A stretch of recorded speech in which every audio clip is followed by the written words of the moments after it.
అందరికీ నమస్కారం. ఈరోజు మనం చెప్పుకోబోయే కథ పల్లెటూరి మరదలు. కథలోకి వెళ్ళబోయే ముందు మీరు కనుక మన ఛానల్ని ఫస్ట్ టైం చూస్తున్నట్లయితే తప్పకుండా మన ఛానల్ని లైక్ చేయండి, షేర్ చేయండి, సబ్స్క్రైబ్ చేయండి, బెల్ ఐకాన్ క్లిక్ చేసి ఆల్ అనే బటన్ని ప్రెస్ చేయడం మర్చిపోకండి. కథని ఎక్కడ స్కిప్ చేయకుండా వినండి. ఈ కథ చాలా చాలా బాగుంటుంది. ప్రతి పార్ట్ చాలా ఇంట్రెస్టింగ్గా ఉంటుంది. మిస్ అవ్వకుండా వినండి. మనకి కథ ఆఖరి వరకు కూడా చాలా సస్పెన్స్గా ఉండేటటువంటి స్టోరీ ఇది. చాలా బాగుంటుంది. తప్పకుండా వినండి. నాకు ఇంకా కొంచెం కోల్డ్ అది తగ్గలేదు కాబట్టి వాయిస్ కొంచెం స్లోగా డల్గా వస్తుంది. కొంచెం అడ్జస్ట్ అవ్వండి తగ్గేంత వరకు. మీకోసమే మెడిసిన్ కూడా తీసుకుంటున్నాను. కొంచెం ఈరోజు పర్లేదు. నిన్న నేను స్టోరీ కూడా అప్లోడ్ చేయలేకపోయాను, అంత థ్రోట్ పెయిన్ ఉండే. మీ హీరోస్ కూడా అంటే మీరు ఎదురు చూస్తూ ఉంటారనే దాంతో ఓపిక తెచ్చుకొని మరీ పెడుతున్నాను. మిస్ అవ్వకుండా స్టోరీ వినండి. మరి కథని ఎక్కడ స్కిప్ చేయకుండా వినండి. కథలోకి వెళ్ళిపోదామా? శకుంతల సర్వరాయుడు దంపతులు ఆ ఊళ్ళో ఉన్న మోతుబడి రైతుల్లోనే సర్వరాయుడు గారు చాలా ధనవంతుడు. ఆ ఊర్లో ఉన్నటువంటి రైతులందరూ కూడా 50 ఎకరాల పొలానికి మించిన వాళ్లే తప్ప తక్కువ వాళ్ళు ఆ ఊరి మొత్తం మీద వెతికినా కూడా దొరకరు. మనకే ఏ ఇంటికి వెళ్ళి అడిగినా కూడా మాకు 50 ఎకరాల పొలం, 60 ఎకరాల పొలం, 70 ఎకరాల పొలం, 52, 55, 65 ఇలా చెప్పే ఫ్యామిలీసే ఉంటాయి ఆ ఊరు మొత్తం. అది తరతరాలుగా వాళ్ళు చేసుకున్న పుణ్యం, వాళ్ళ కష్టానికి ఆ భగవంతుడు మెచ్చి ఆదరించిన ఫలితం అనుకోవాలి మనం. అలాంటిది ఆ ఊళ్ళో ఉన్న మోతుబడి రైతులందరిలో సర్వరాయుడు గారు నెంబర్ 1 ఆసామి. నెంబర్ 1 ఎందుకయ్యాడంటే సర్వరాయుడు గారు ఒక్కడికే 200 ఎకరాల ఏకచక్క పొలం ఆ ఊళ్ళో ఉంది. బంగారం పండేటటువంటి పొలం. ఆ రోజుల్లోనే సర్వరాయుడు గారు డిగ్రీ చేసి ఆయనకి వ్యవసాయం అంటే వల్లమాలిన ఇష్టం. దాంతోనే ఆయన వ్యవసాయంలోకి దిగిపోయాడు. ఇక శకుంతల విషయం చెప్పాలంటే పుట్టింటి వాళ్ళు ఆవిడకి 50 ఎకరాల పొలం స్త్రీధనంగా ఇచ్చి 3 సెట్లు 7 వారాల నగలు, పుట్టింటి వాళ్ళు ఒక సెట్టు, ముచ్చట కొద్దీ మేనమామ ఒక సెట్టు, ముచ్చట కొద్దీ తాత బామ్మలు కలిసి ఒక సెట్టు పెట్టి పంపించుకున్నారు మనవరాలకి. ఆ రోజుల్లో ఆవిడ అంతా ధనం తీసుకొని దానికి తోడు పొలం తీసుకొని నగలు తీసుకొని వచ్చింది. 25 లక్షల రూపాయలు ధనం ఇచ్చారంట ఆ రోజుల్లో ఆవిడకని. ఆ చుట్టుపక్కల ఉన్న గ్రామాల వాళ్ళు ముక్కు మీద వేలేసుకునేంత. దానికి తోడు వీళ్ళదే పెద్దది 4 అంతస్తుల భవనం. ఆ ఇల్లు చెక్కు చెదరకుండా ఎన్ని వందల ఏళ్ళైనా గాలివాన్లకు కదలకుండా ఉండాలని ఆ రోజుల్లోనే చలువరాళ్ళు తెప్పించి పరిపించి కడితే చుట్టుపక్కల వాళ్ళు బళ్ళు కట్టుకొని వచ్చి చూసేలా ఉండేదే సర్వరాయుడు గారి ఇల్లు. సర్వరాయుడు గారి భార్య శకుంతల చాలా మంచిది, అందగత్తె, తెలివైనది, గుణవంతురాలు. నిజం చెప్పాలంటే సుగుణాల రాశి. సర్వరాయుడు గారు చాలా మంచి మనిషి. దానగుణం, ధర్మగుణం, దయాగుణం ఊరి పెద్ద మనుషుల్లో ఒకడు. మంచితనం ఆయన గురించి చెప్పాలంటే వేలెత్తి చూపించటానికి ఒక వంక కూడా వాళ్ళ అటేడు తరాల్లో ఆయనకు కానీ, భార్య ఇటేడు తరాల్లో ఆవిడకి కానీ లేని ఫ్యామిలీ వాళ్ళదే. ఇక శకుంతల కోడలుగా అడుగు పెట్టాక అత్తమామల్ని నెత్తిన పెట్టుకొని చూసుకుంది. భర్త ఒక్కడే కొడుకు కావటం చేత వాళ్ళు కోడల్ని కూతుర్లా గుండెల్లో పెట్టుకొని చూసుకున్నారు. సర్వరాయుడు తల్లిదండ్రులు ఒకసారి తీర్థయాత్రలకు వెళ్ళొస్తూ అనుకోకుండా బస్సు ప్రయాణంలో యాక్సిడెంట్ అయి మరణించి శవాలుగా తిరిగి వచ్చారు. శకుంతల ఆయన కుప్పకూలిపోవలసింది అత్తమామలు పోయారని ఆవిడ కుప్పకూలిపోయింది. ఆ తర్వాత సర్వరాయుడు ధైర్యం చెప్పి తనని తాను కోలుకునేలా చేసుకొని భార్యను ఓదార్చుకున్నాడు ఆయన. ఈలోపే శకుంతల తల్లిదండ్రులు కాస్త పుష్కరాలకి వద్దో మొర్రో అని చెప్తున్నా వినకుండా వెళ్ళి పుష్కరాల్లో ప్రాణాలు పోగొట్టుకొని శవాలై తేలారు. గుండెల మీద సమ్మెటి దెబ్బలు తగిలినట్టే ఆవిడికి తల్లిదండ్రులు పోయి ఆయనకి తల్లిదండ్రులు పోయి పెద్ద దిక్కు లేకుండా పోయింది ఇద్దరికి కూడాను. ఇక ఉన్నంతలో మనం ఒకళ్ళని తోడు శకుంతల అని ఇద్దరు ఆవిడ ఆపాటికే ఇంట్లో దాదాపు 200 ఆవులు, 300 వందల గేదెలు, లెక్కలేనన్ని గొర్రెలు, మేకలు, కోళ్ళు, ఒకవైపున చేపలు, ఒకవైపున అసలు ఇది ఉంది ఇది లేదనకుండా ఆకుకూరలు, కూరగాయలు, పళ్ళు, పూలు. అబ్బో, వాళ్ళ సంసారంలో అష్టలక్ష్ములు కూడా నిత్యం నాట్యం చేస్తూ ఉండేవనేది చాలా చిన్న విషయమేమో. ఒకవైపున ధాన్యపు రాసులతో, ఒకవైపున మంగళకరమైన పసుపు పండుతో, ఒకవైపున కొబ్బరి తోటలు, పొగాకు తోటలు, చెరుకు తోటలు కళకళలాడిపోతూ ఉండేది వాళ్ళ సంసారం. ఆ ఊళ్ళో ప్రతి ఇల్లు అలాగే ఉంటుంది. పాడి పంట, సిరి సంపద ఆ ఊరికే పెద్ద పేరసలు.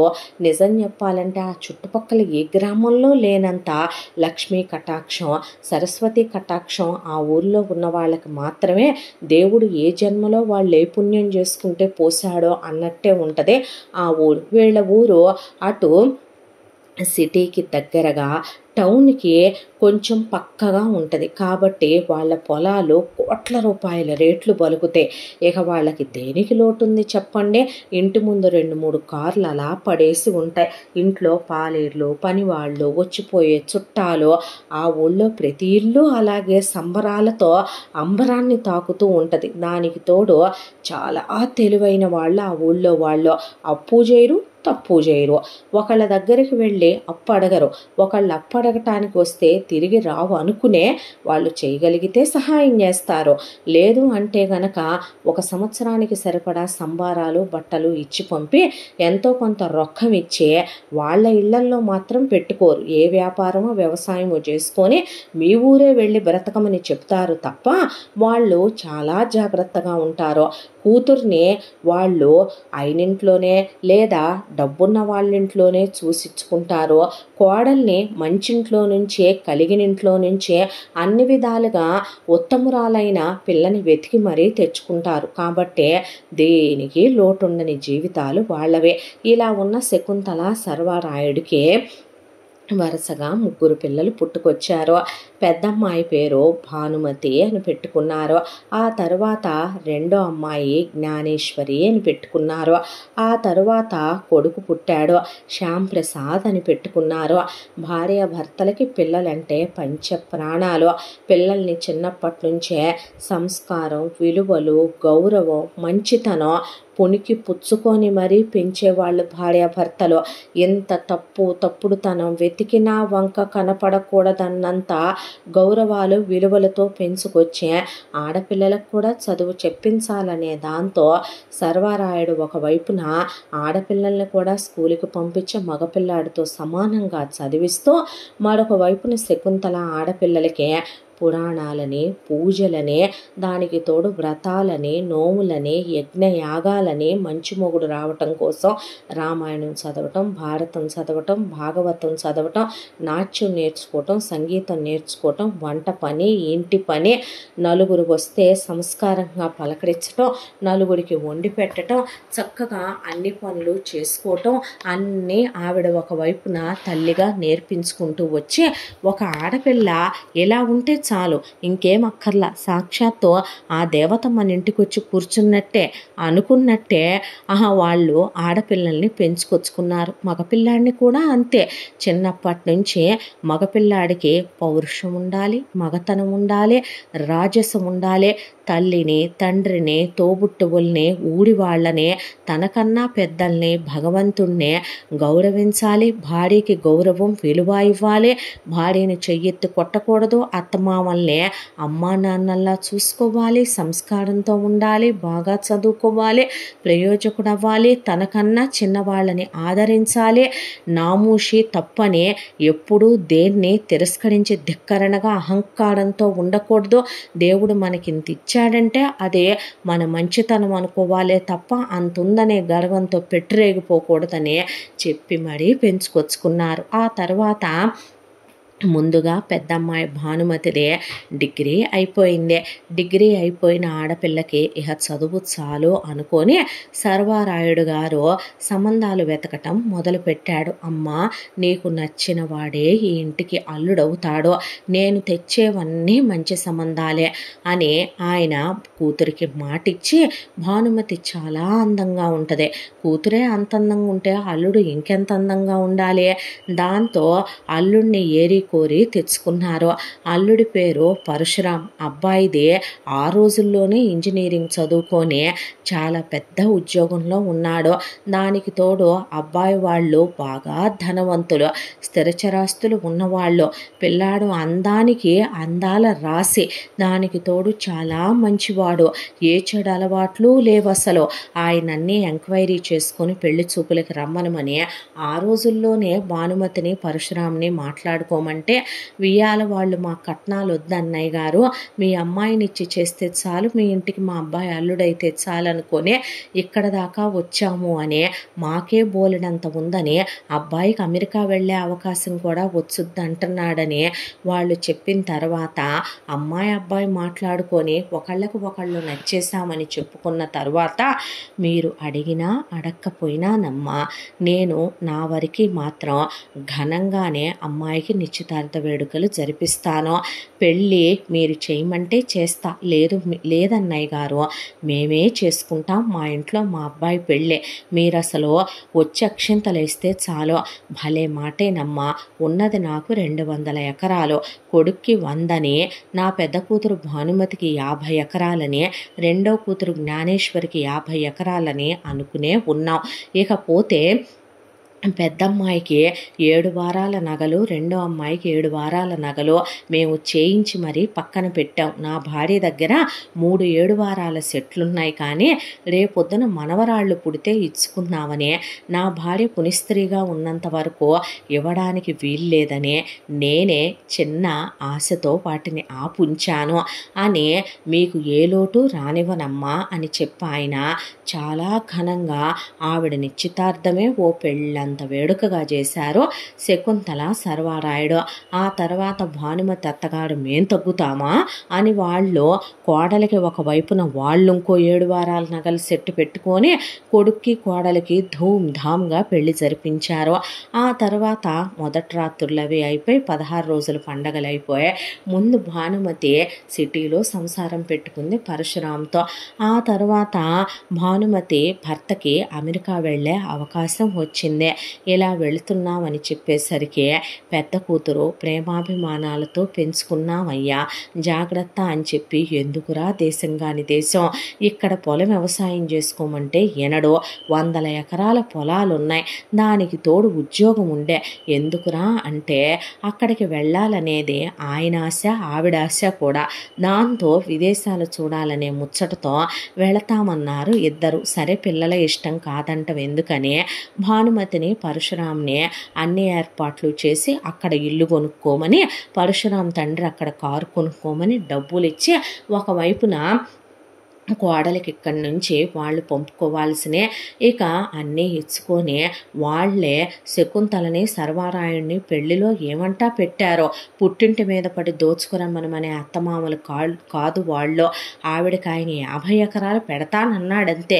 ఆ 50 ఎకరాలు ఆయన పెట్టినరోజు ఆవిడ తీసుకోవటమే తప్ప ఆయనేమి డాక్యుమెంటేషన్ చేయించి కూతురికి ఇవ్వను లేదు, ఆయన ఇచ్చిన రోజు తీసుకోవటమే తప్ప వాళ్ళు ఇవ్వనమని అడుక్కునే ముష్టోళ్ళు కాదు.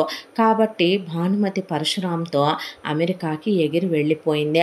అక్కడికి వెళ్ళిన తర్వాత కాపురం పెట్టుకొని సంతోషంగా ఉన్నారు పెద్ద కూతురు అల్లుడు. ఇక వాళ్ళ ఆనందాలు సంతోషాలు వాళ్ళకి నచ్చిన ఆ విదేశంలో ఇక్కడి నుంచి వాళ్ళత్తగారే ఉప్పు పప్పులు పచ్చళ్ళు అవి పంపుకుంటూ, ఇక ఒకవైపున ఫోన్ చేసి ఇటు స్కైప్లో శకుంతల సర్వారాయుడితో మాట్లాడుతూ, అటు పరశురాం అమ్మా నాన్నలతో మాట్లాడుతూ, ఇలా ప్రశాంతంగా ఉంది పెద్దమ్మాయి జీవితం. ఆ తరువాత ఈలోపు రెండో అమ్మాయి జ్ఞానేశ్వరిదే డిగ్రీ అయిపోయింది. అమ్మ ఇక నీ సంగతి కూడా మీ ఇష్టం నాన్న అనేసింది జ్ఞానేశ్వరి. అన్న తర్వాత జ్ఞానేశ్వరికి కూడా ఆయన అలాగే సంబంధాలు తెస్తే పెద్దమ్మాయికి తెచ్చిన తొలి సంబంధమే పెద్దల్లుడు పరశురాం ఓకే అయిపోయాడు అనుకుంటే, రెండో అమ్మాయి కోసం తీసుకొచ్చిన అల్లుడి పేరు శ్రీనాథ్. అబ్బాయి ఉండేది ఇక్కడే ఒక పెద్ద మెట్రో సిటీలో, చేసేది ప్రైవేట్ సెక్టార్లో అయినా కూడా అబ్బాయి ఒక బిల్డరు కాంట్రాక్టర్ కూడాను. వ్యాపారం అంటే ఇష్టం అల్లుడికి. కాబట్టి ఆ అబ్బాయి చిన్న వయసులోనే వ్యాపారంలో దిగిపోయాడు ఇంజనీరింగ్ చేసి. కాబట్టి కూతురు అల్లుడు మాట్లాడుకోవటం, అబ్బాయి అమ్మాయిలా చాలా అందంగా ఉండటం, చాలా గుణవంతుడు కావటం, వాళ్ళకి బాగా స్థిరచరాస్తులు ఉండటం, అబ్బాయి సంస్కారవంతుడు అవటం, ఇంకేం కావాలి అంతకన్నా అనే దాంతో ఇద్దరికి అభిప్రాయాలు కలిశాయని జ్ఞానేశ్వరికి ఈయన నిశ్చితార్థం చేయటం, ఆ తర్వాత శ్రీనాథ్ తల్లిదండ్రులు పెళ్లి జరిపించటం, ఆ తర్వాత మొదటి రాత్రులు అవి అయిపోవటం, కూతురికి వీళ్ళు 7 వారాలు నగలు పెడితే వాళ్ళు 7 వారాలు నగలు పెట్టడం, 50 ఎకరాల పొలం పెడతానని ఈయనంటాం.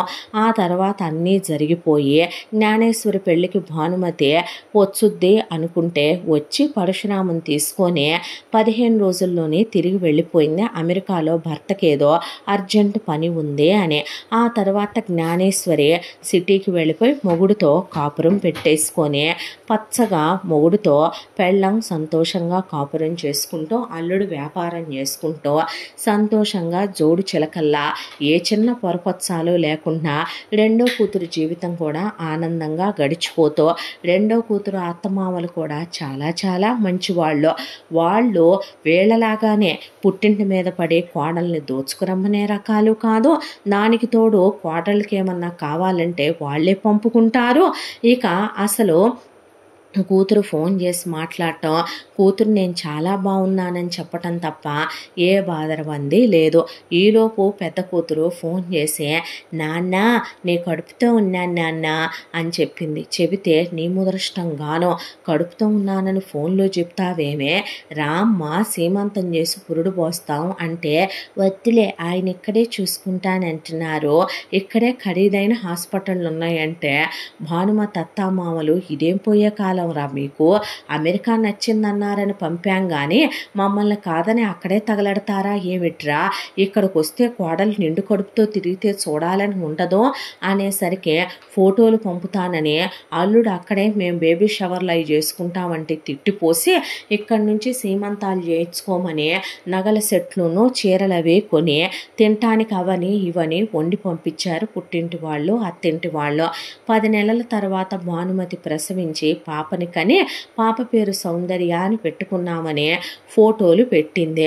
ఇదేం పోయే కాలమే, పిల్లల్ని ఫోటోల్లో చూపిస్తావు, వీడియోల్లో చూపిస్తావు, అదేదో పిల్లని ఎత్తుకొని వచ్చి అమ్మమ్మ తాతయ్య నానమ్మ తాతయ్య అని చూపించవా, తీసుకొస్తాలే నాన్న అని కూతురు అమెరికా పిచ్చెక్కి కొట్టుకుంటుందని అల్లుడు కూడా సరిపోయాడని తిట్టుకోకుండా ఉండలేకపోయారు. ఒకవైపున శకుంతల సర్వరాయుడు, మరొక వైపున పరశురాం తల్లిదండ్రులు.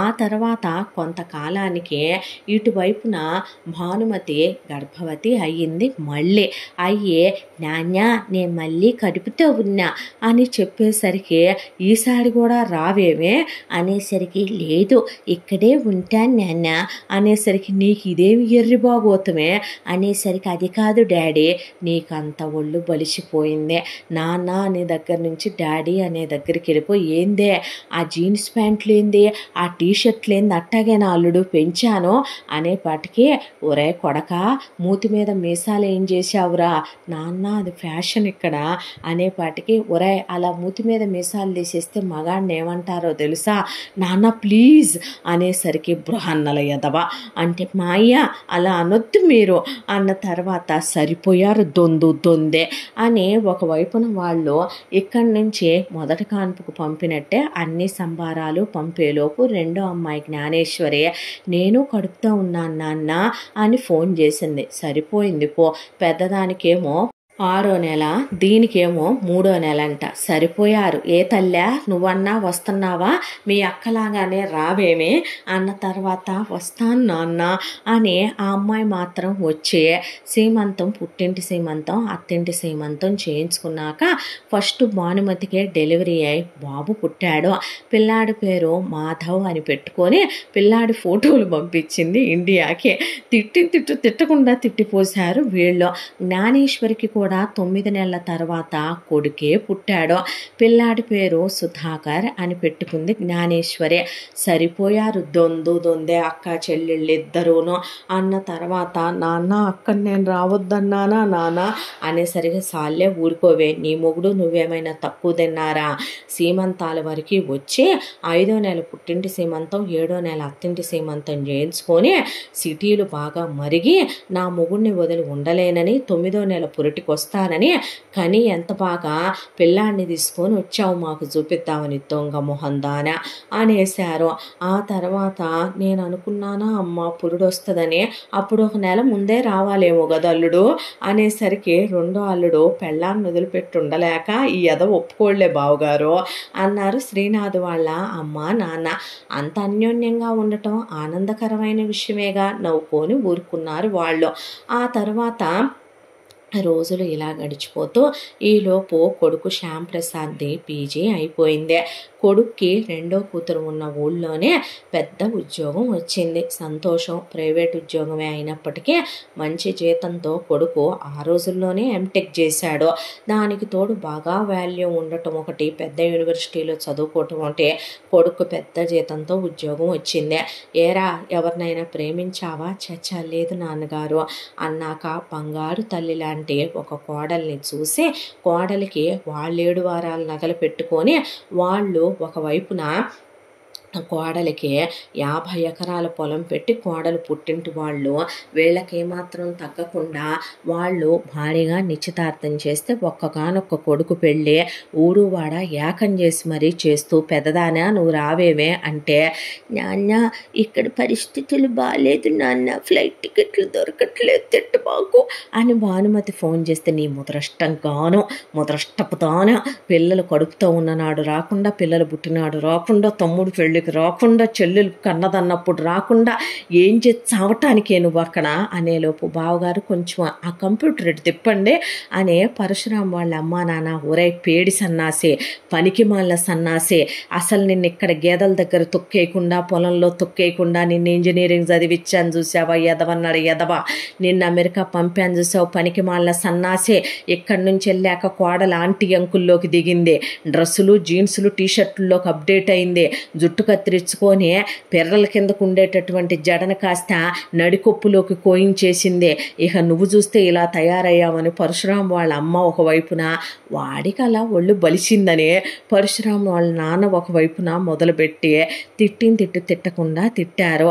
అక్క నా పెళ్ళికి రావా అంటే, అమెరికా నుంచి గిఫ్ట్లు పంపాను రా, ఐఎమ్ రియల్లీ సారీ, వస్తానమ్మా, ఇక్కడ కొంచెం ప్రాబ్లమ్స్ క్లియర్ అవ్వగానే అన్నాక థూ అని వాళ్ళు ఇక కంప్యూటర్ ఆఫ్ చేస్తే, పిచ్చి తిట్లు తిడుతున్నారు, దేశం కానీ దేశం వచ్చి బిడ్డలు ఎన్ని కష్టాలు పడుతున్నారు అనుకుంటున్నారేమో చూసారా మీరు అనేపాటికి, పర్లేదులే బాను మమ్మీ డాడీగా అన్నాడు పరశురాం. అంతే ఏం తెలుసు, విలేజ్ పూర్ పీపుల్, ఇలాంటి చోట ఉండాలంటే స్వర్గం అనే తెలీదు చావదు, చెప్తే వినరు, ఆ పేడ ఆ గేదెలు ఆ మట్టి కంపులు అలవాటైపోయి చీచి డర్టీ ఫెలోస్. అమ్మో ఆఫ్ చేశానా, ఏందంటే మా అమ్మ వచ్చి కొట్టెళ్ళొద్దే అనుకుంది భానుమతి. ఈలోపు శ్యామ్ ప్రసాద్కి పూర్ణిమతో పెళ్ళైపోవటం, కోడలికి శకుంతలకు 7 వారాల నగలు సెట్ పెట్టుకోవటం, పెళ్ళైన తర్వాత శ్యామ్ ప్రసాద్ పూర్ణిమ కలిసి వెళ్ళి జ్ఞానేశ్వరి వాళ్ళు ఉండే ఊళ్ళోనే కాపురం పెట్టుకోవటం, సర్వారాయుడు కొడుకు ఇల్లు కారు కొనివ్వటం,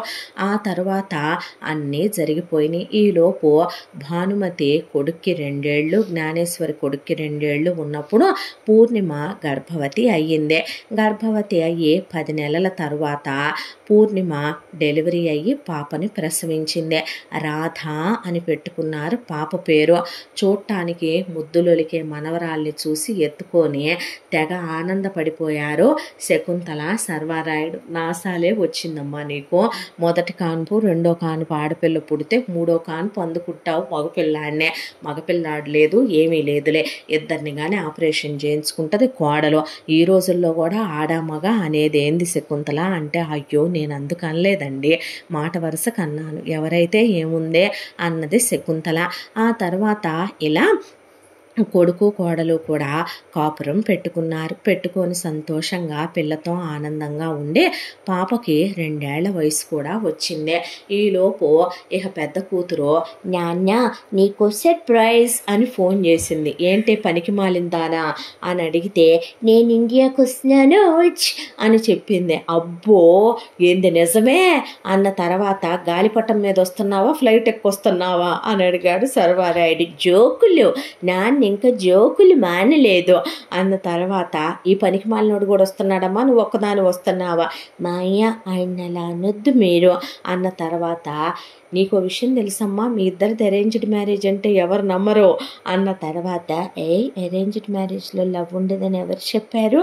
నన్ను అందరూ ఏమన్నా సరే ఆయన మాత్రం వద్దు, ఇప్పుడు మీ లవ్ స్టోరీ వద్దు, బయలుదేరండి అన్న తర్వాత అట్నుంచి భానుమతి పరశురాముని తీసుకొని ఇక పిల్ల సౌందర్యం తీసుకొని పిల్లాడు మాధవ్ని తీసుకొని బయలుదేరి ఫస్ట్ అందరికీ గిఫ్ట్లు కొనుక్కొని, పెద్ద పండగ కూడా ఉంది కాబట్టి లాంగ్ లీవ్ అప్లై చేసుకొని, పెళ్ళైన ఇన్నేళ్లకి అటు అత్తమామలు ఇటు అమ్మా నాన్నలు అక్షంతల మీద అక్షంతలు వేస్తున్నారని పిల్లల్ని తీసుకొని అందరూ గిఫ్ట్లు కొనుక్కొని మరి అమెరికా నుంచి ఆనందంతో రెక్కలు కట్టుకొని బయలుదేరారు.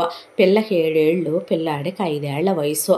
ఇండియా వచ్చి రాగానే దిష్టి తీసిపోసి కూతుర్ని మొట్టికాయలేసి, కూతుర్ని ఏమే సున్ని వేసుకోలేదే, చున్నీ అవుట్ ఆఫ్ ఫ్యాషన్ అమ్మా, అసలు నేను జీన్స్లు టీషర్ట్లే వాడతాను, ఇక్కడికి వచ్చేటప్పుడు నువ్వు నాన్న తిడతారని ఈయన డ్రెస్సులు వేసుకోమన్నారు అని చెబితే ఆడు మూతి మీద మీసం తీసేశాడు. ఇక కోడల గురించి చెప్పాలంటే అసలు కోడలు శాంతం అసలు మడిచిపోయింది. మీకు తెలుసా ఇది ఏ ఊరు అంటారమ్మా? మామయ్య మరి నన్ను అంతసేపు దెప్పొద్దు అన్నాక, మేమెవరమో తెలుసా రా అని అడిగితే పిల్లల్ని అమ్మమ్మ తాతయ్య, నానమ్మ తాతయ్య అని చెప్పారు. అబ్బో నిజమే అన్న తర్వాత ఫోటోలు చూపించి వీడియో కాల్స్లో చూపించి చెప్పి పెంచుతున్నాం, మా ఇద్దరిని అలా తిట్టొద్దు. అబ్బో ఉద్ధరించావురే సిగ్గులేందానా అన్నాక, అదేంటి చెల్లి తమ్ముడు రాలేదు పిల్లల్ని తీసుకొని నేను వస్తున్నానని నువ్వు చెప్పలేదా అంది భానుమతి. అబ్బో రాష్ట్రపతి గారి పెళ్ళాం వస్తున్నారని చెప్పామమ్మా, బయలుదేరుతున్నారు అని పరశురాం వాళ్ళ అమ్మా నాన్న అంటే, మరే రాష్ట్రపతేనా నిజం చెప్పాలంటే దేవుడు దేవేరి బయలుదేరి వచ్చారని అంది శకుంతల. అత్తయ్య మీరు కూడానా? ఊరుకో అల్లుడు, మరీ కాకపోతేనో ఇక్కడ ఉండంగా కాస్త నిజం చెప్పాలంటే నీ అందం చూసి దీనికి ఇచ్చి చేశాము, ఆ మూతి మీద మీసాలు గిక్కొనేదబ్బాయి నువ్వు అని అడిగింది అత్తగారు. నా మీసాలకే పట్టింది, పెంచినా పోద్దేమో ఇక్కడున్న నాళ్ళు, నాకు గుచ్చుకుంటే వద్దు, సిగ్గు లేకపోతే సరే అనేపాటికి, భయ మమ్మీ నాకేమన్నా నీలాగా నేనేమైనా అవుట్డేటెడ్ పర్సన్ అనుకుంటున్నావా, 50స్లో 60స్లో ఉన్నానేంటే అన్న తర్వాత, మగాడికి మీసమే అందమే పనికి మాలిందానా అందే ఆవిడ. సర్వారాయుడు గారు నవ్వుకుంటూ కూర్చున్నాడు. ఈలోపు జ్ఞానేశ్వరి, ఆవిడ భర్త శ్రీనాథు ఇటువైపున ఇక వాళ్ళ బాబు సుధాకర్ని తీసుకొని, అటు శ్యాంప్రసాద్ పూర్ణిమ వాళ్ళ పాప రాధని తీసుకొని ఒకే కారులో బయలుదేరితే, మా తమ్ముడు పక్కన నేనే కూర్చుంటానని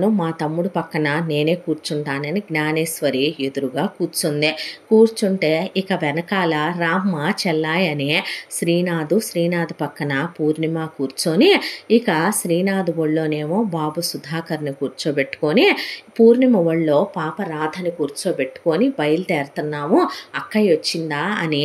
వీళ్ళు వచ్చే ఊరు నుంచి అవని ఇవని గిఫ్ట్లు స్వీట్లు అవి ఇవి కొనుక్కొని వీళ్ళు కారులో బయలుదేరారు.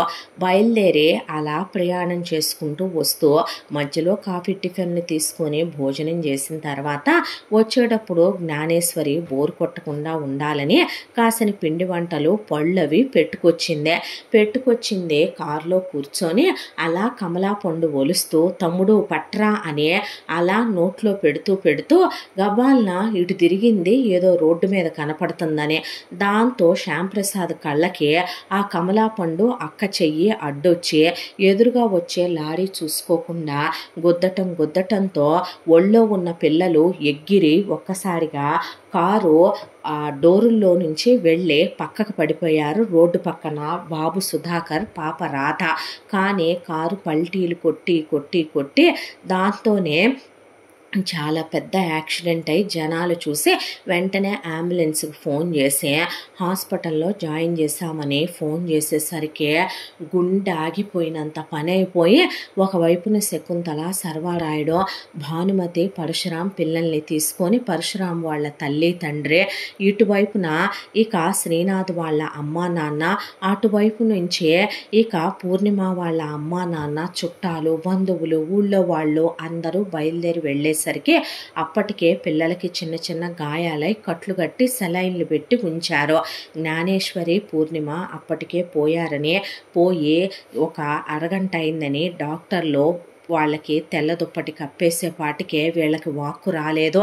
ఈలోపు శ్రీనాథు, శ్యాంప్రసాద్ కొన ఊపిరితో ఉన్నారని ఏదైనా మాట్లాడుకోమంటే మాట్లాడుకోమని పంపిస్తే ఇక తప్పు నా వల్లే జరిగింది అని శ్యాంప్రసాద్ అక్క ఇలా కమలా పండు పెట్టబోతే ఇలా జరిగింది నాన్న, నన్ను క్షమించు అని చెప్పి మామయ్య గారు నా కొడుకు జాగ్రత్త అనే అమ్మా నాన్నలకి అమ్మ నేనే నా కొడుకులో ఉన్నానని నాకు రావాల్సింది వాడికి ఇవ్వండి అని చెప్పి అల్లుడు ఆ తర్వాత నా కూతురు జాగ్రత్త నాన్న, నువ్వే పెంచాలి నా కూతుర్ని, అత్తమామలకే మీ అమ్మాయినే కడదాకా తోడుంటానని చెప్పి నాతోనే తీసుకెళ్ళిపోతున్నాను, క్షమించండి అని శ్యాంప్రసాద్ అక్క బావ ఇలా మిమ్మల్ని చూస్తానని అనుకోలేదని, వదిన గారు పెళ్లిలో చూశాను మళ్ళీ చూస్తాను అనుకోలేదు అని పిల్లల్ని దగ్గరికి పిలిచి అలా చూసి బాగా చదువుకోండమ్మా అని, అమ్మ నాన్న మా గురించి దిగులు పెట్టుకోవద్దు,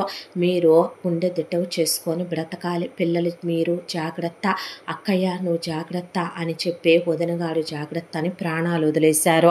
దాంతో కుప్ప కూలిపోయి గుండె బద్దలైపోయి ఎక్కడ వాళ్ళక్కడ అసలు ఎలా ఏడుస్తున్నారో, ఆకాశం పెక్కటిల్లిపోయేలాగా, గుండెలు బద్దలైపోయేలాగా, గుండెలు చెరువులైపోయేలాగా, ఎక్కడ మనుషులు అక్కడ కుప్ప కూలిపోయి కూర్చుండిపోయే వాళ్ళింట్లో ఏ పండుగ అయితే కళకళలాడతా చేసుకుందాం అనుకున్నారో, సంబరాలు అంబరాన్నంటేలా చెయ్యాలనుకున్నాడో సర్వారాయుడు, ఆ ఊరంతా ఆ సంవత్సరం ఏ పండుగ లేదని చాటింపు కూడా వేయించేసి, నిజం చెప్పాలంటే ఆ ఊళ్ళో ఎవరింట్లో ఏ బాధ కలిగినా అందరూ పంచుకుంటారో, అలాంటిది ఇలా ఒక్కసారే ఇంత పెద్ద బాధాకరమైనటువంటి ఇది జరగటం ఏంటని అసలు ఆ కుటుంబం కోలుకోలేకపోయిందే.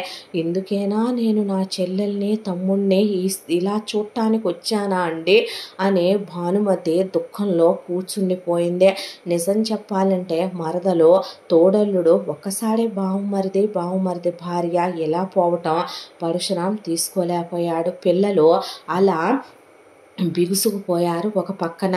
ఇక పాపకి 2 ఏళ్ళు, ఒకవైపున పిల్లాడికి 5 ఏళ్ళు. వాళ్ళకి గుండె చెరువైపోయింది. ఏం చేయాలో అర్థం కాలేదో. దుఃఖంతో వాళ్ళ ఇంట్లో నిజం చెప్పాలంటే శ్మశాన నిశ్శబ్ద వాతావరణం. ఎక్కడైనా కొడుకు చేత ఆయన తలకొడివి పెట్టించుకోవాల్సిందే, కొడుక్కి కోడలికి ఆయనే తలకొడివి పెట్టాల్సి రావటం. మరొక వైపున ఇటు చూస్తేనేమో కూతురికి అల్లుడికి ఆయన బియ్యాల వాళ్ళు తలకొరివి పెట్టాల్సి రావటం.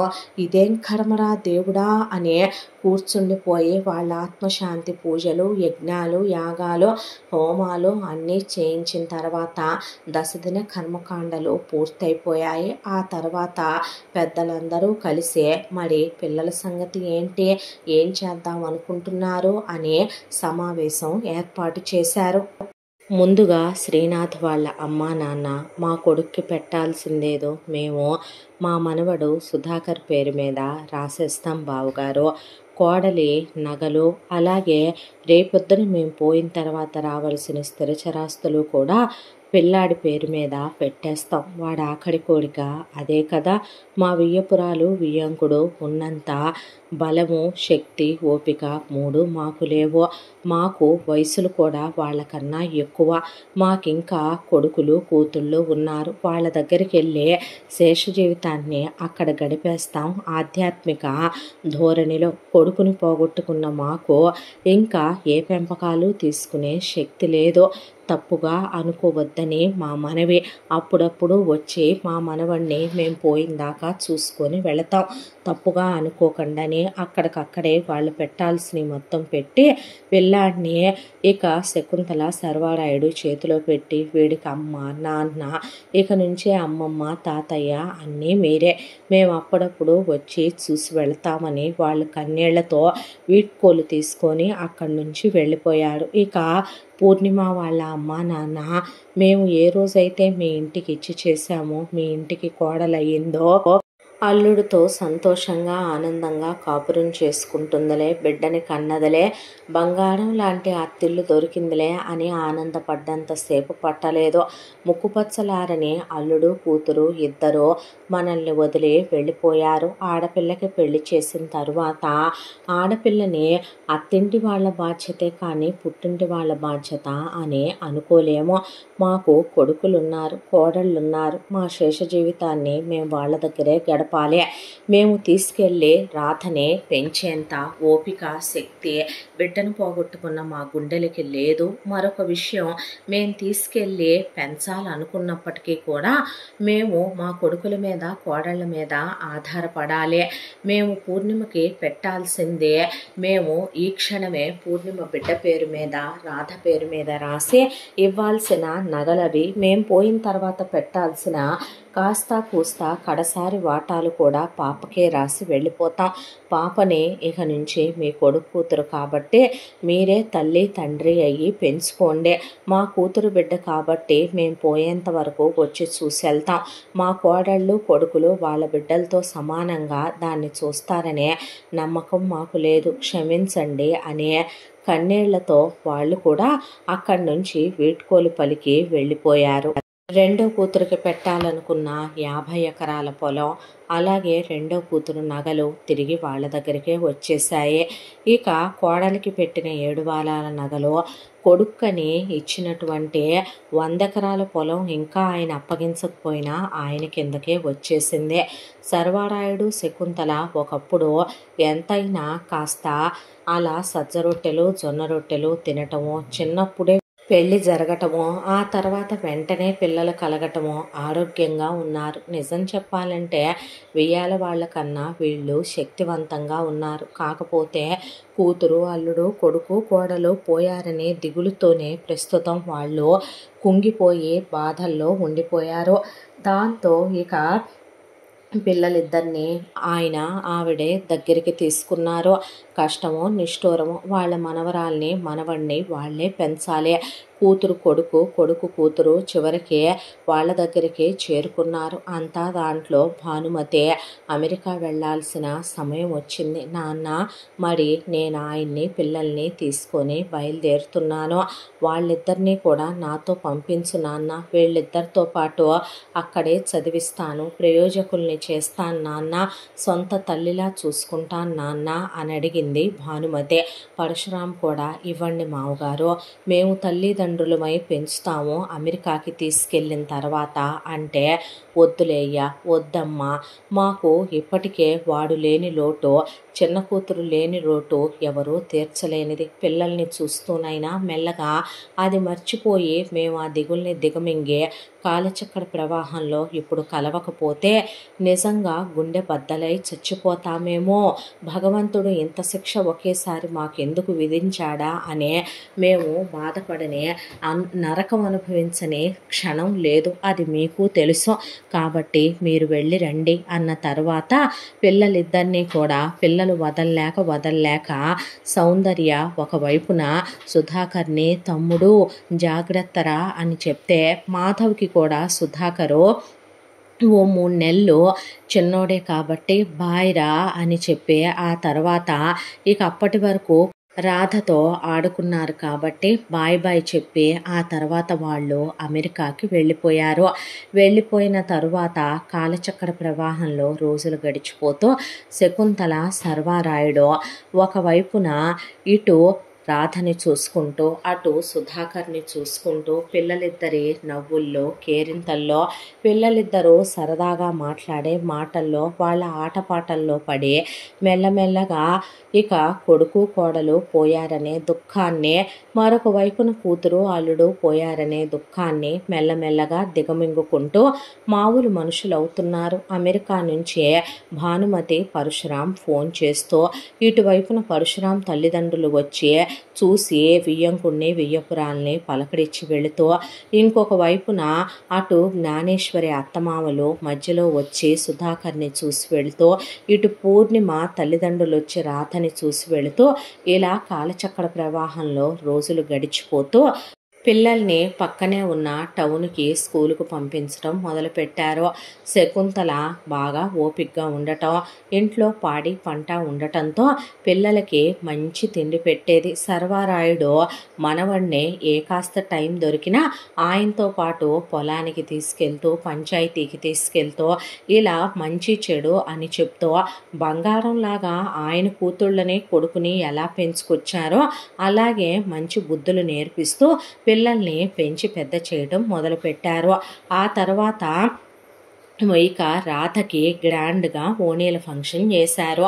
ఓణీల ఫంక్షన్ చేస్తే పెద్దమ్మాయి భానుమతిని ముదరష్టపు దానా పిల్లకి ఇక ఓణీల ఫంక్షన్ చేస్తుంటే మేనత్తవయ్యుండి నీ తమ్ముడు కూతురయ్యుండి రావద్దా ఏమే, నీకేం పొయ్యే కాలం వచ్చిందే అంటే, నాన్న ఆయనకు ఆఫీసులో సెలవు లేదు నాన్న, అమ్మాయి కోళ్ళ అంటే అన్నానంటావు గానమ్మా, అసలు మేము నిన్ను ఎందుకు కోడల్ని చేసుకున్నామే అర్థం కావట్లేదంటే అత్తయ్య మామయ్య అనేసరికి ఆ ఎదవేడి అని పరశురాముని కూడా తిట్టకుండా తిట్టారు వాళ్ళు.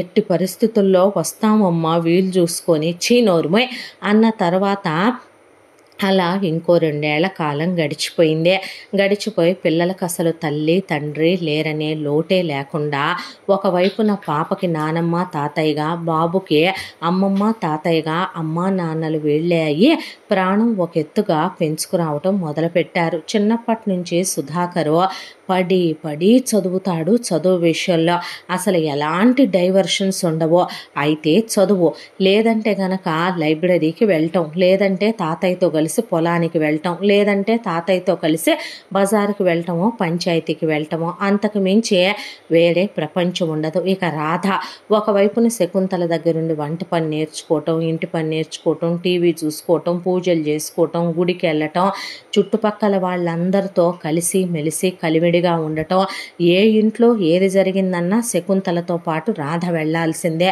దానికి తోడు ఊళ్ళో ఎవరికి ఏ చిన్న బాధ కలిగిందన్నా రాధ చూడలేదు.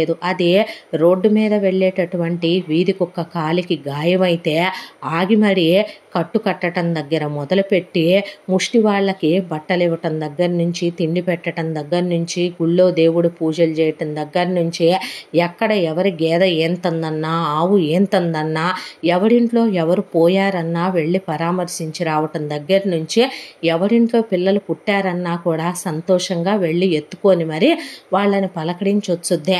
రాధమ్మ తల్లికి ఏమైంది? బంగారు తల్లి అయితే రాధమ్మ చేత్తో ఏది చేసినా అది బంగారమే. రాధమ్మ మా ఆవు పురుడు పోసుకునేటప్పుడు వచ్చిందా, లేగదూడ పుట్టిందే, మా రాధమ్మ వచ్చిందా, మా గేదెకి పెయ్యి పుట్టిందే, మా రాధమ్మ తల్లి వచ్చిందా, మా బంగారు తల్లి చేత్తో ఏమంట వచ్చి అలా కాస్త పురిటికేమీ కాదని చెప్పిందా, చల్లగా తల్లి బిడ్డ ప్రసవించారు. మేమున్న బాధలో రాధమ్మ తల్లొచ్చి కూర్చొని మాట్లాడిందా, ఆ బాధంతా పోయింది. రాధమ్మ తల్లొచ్చి మంచి మాటలు చెప్పిందా అని గుళ్ళో పూజారి గారు రాధమ్మ తల్లి చెయ్యని పూజ ఉందా అని ఒకవైపున రాధమ్మ చేత్తో ఏ వంట వండినా అమృతమేనని ఇలా ఆ అమ్మాయిని అందరూ ఎత్తిన పెట్టుకునేవాళ్ళు. రాధ అంత మంచి పిల్ల.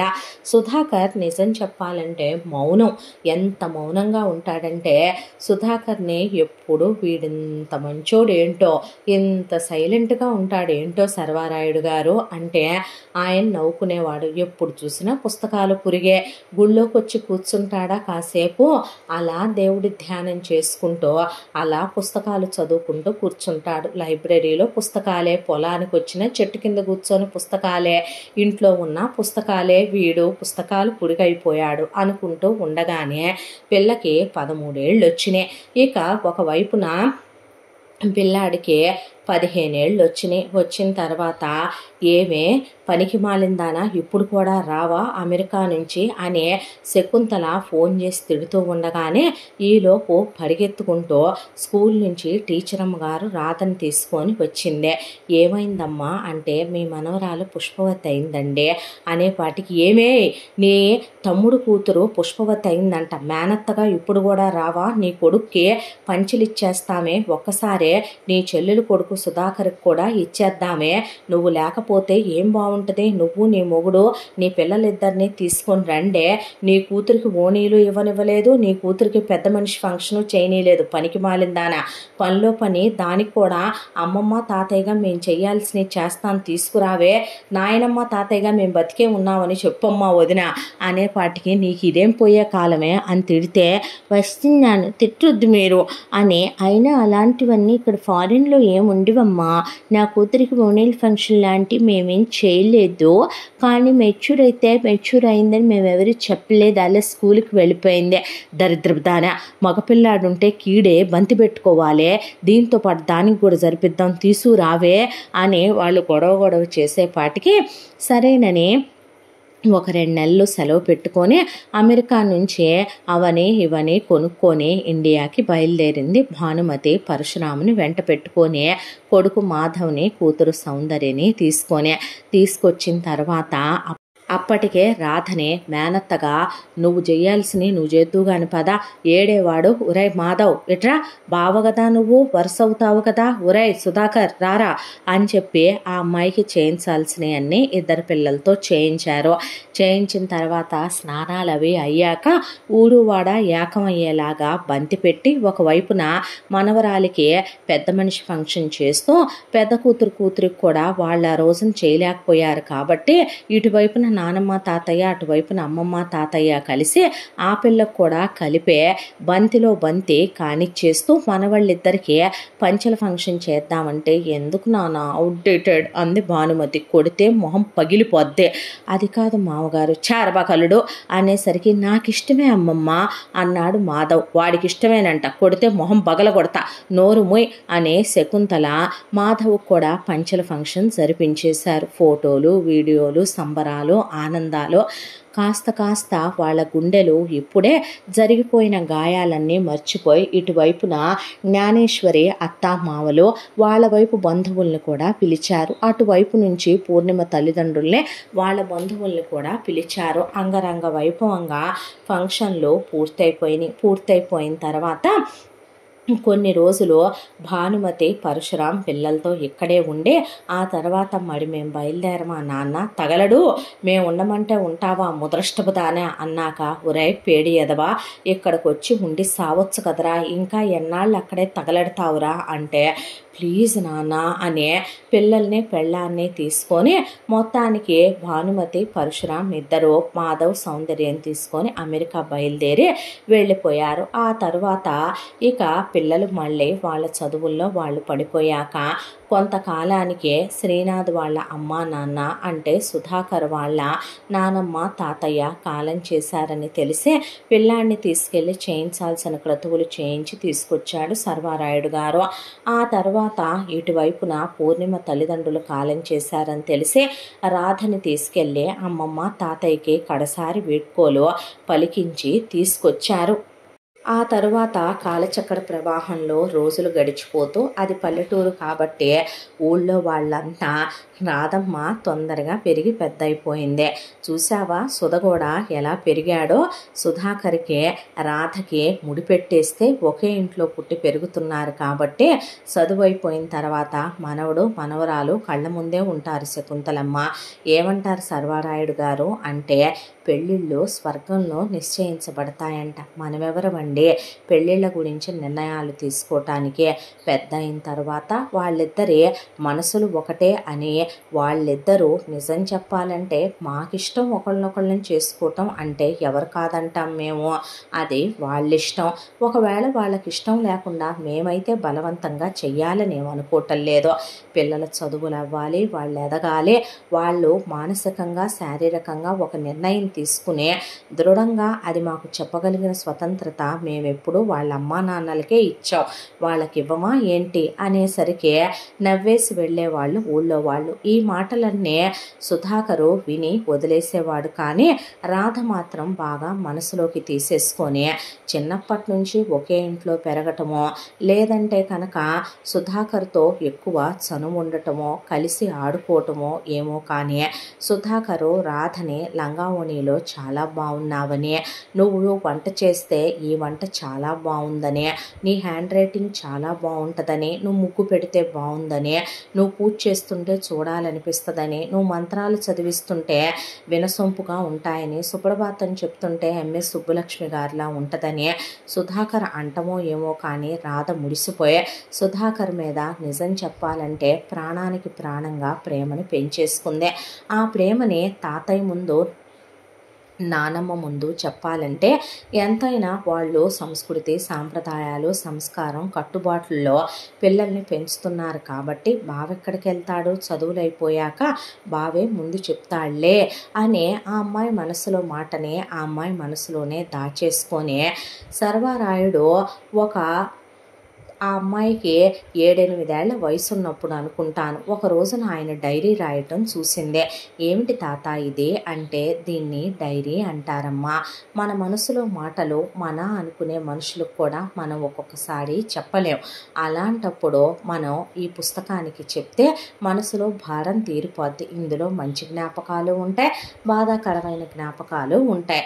వీటిని ఎప్పుడైనా మనం తీసి చదువుకున్నప్పుడు ఒక్కొక్కసారి మన మనసుకి ఊరట కలిగిస్తాయి, ఒక్కొక్కసారి మన అనే వాళ్ళ జ్ఞాపకాలని తిరిగి గుర్తు చేస్తాయి అని ఆయన చెప్తే, అవునా అన్న తర్వాత నువ్వు నానమ్మ ఉన్నా కూడా నానమ్మకి చెప్పలేని సీక్రెట్స్ ఉంటాయా తాత అని అడిగితే, ప్రతి మనిషి మనసులోనూ నిజం చెప్పాలంటే ఎవరికీ చెప్పుకోలేని కొన్ని ఉంటాయి తల్లి అని ఆయనని నువ్వు రాస్తావా డైరీ అని అడిగితే ఓ అందే. అనేసరికి ఆ చిన్న వయసులోనే ఆయన డైరీ రాయటం అలవాటు చేసి డైరీ కొనిచ్చాడు. ఇంతటితో ఈ కథ మొదటి భాగం పూర్తి. రెండో భాగంతో మళ్ళీ కలుసుకుందాం. తప్పకుండా మన ఛానల్ని లైక్ చేయండి, షేర్ చేయండి, సబ్స్క్రైబ్ చేయండి, బెల్ ఐకాన్ క్లిక్ చేసి ఆల్ అనే బటన్ని ప్రెస్ చేయడం మర్చిపోకండి. ఎంత మంచి కథను మనకు అందించిన కథ రచయిత్రి జి యామిని శ్రీనివాస్ గారు. రెండో భాగంతో మళ్ళీ మీ ముందుకు వస్తాను. Thank you so much.